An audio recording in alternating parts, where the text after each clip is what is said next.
PFC spiritual ప్రేక్షకులకు స్వాగతం. ఈ వారం రాశిఫలాలు పరిశీలిద్దాం.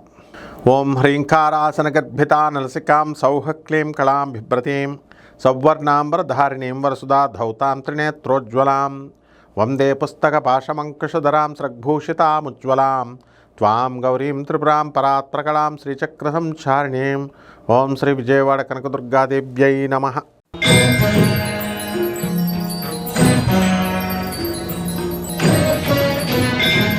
కర్కాటక రాశి.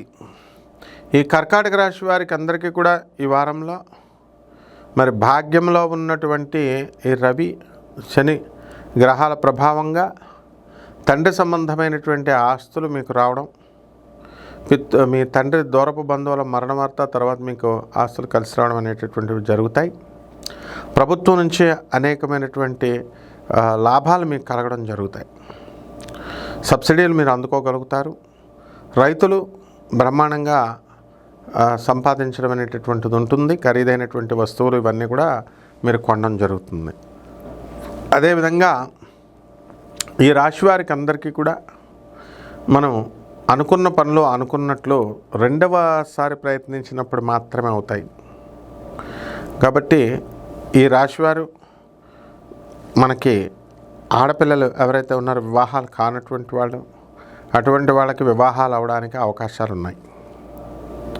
కాబట్టి ఇల్లు లేనటువంటి వాళ్ళు ఇల్లు కొంటారు, స్థలాలు లేనటువంటి వాళ్ళు స్థలాలు కొంటారు.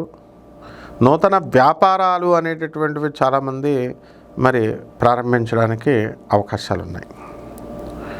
కాబట్టి అగ్రికల్చరల్, హార్టికల్చర్, ఆ తర్వాత ఈ యొక్క పెస్టిసైడ్స్ బిజినెస్ల్లో ఉన్నటువంటి వాళ్ళు వీరందరూ కూడా బాగా సంపాదించడం, కొత్త రకాల వ్యాపారాలు స్టార్ట్ చేయడం ఇలాంటివన్నీ కూడా జరుగుతాయి.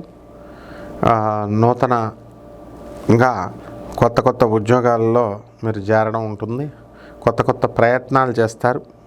బంగారం కొనడము ఇలాంటివన్నీ కూడా, నూతన వస్త్రాలు కొనడం ఇవన్నీ కూడా జరుగుతాయి. ఇక ఈ పరిహారాల దగ్గరికి వచ్చేసరికి కర్కాటక రాశి వాళ్ళకి మనము గురు జపం చేసుకోండి, గురు స్తోత్రాలు చదవండి. గురువుకి కిలోంపావు శనగల్ని పసుపు రంగు వస్త్రాలనిచ్చి పేద బ్రాహ్మణులకి గురువారం నాడు ఉదయం 6 గంటలకి దానం చేసుకోండి. దశమహావిద్యల్లో ఒకటైనటువంటి భువనేశ్వరి అమ్మవారి యొక్క హోమాన్ని మీ ఇళ్లలో చేసుకోవడం ద్వారా బ్రహ్మాండంగా ఉంటుంది. శుభమస్తు.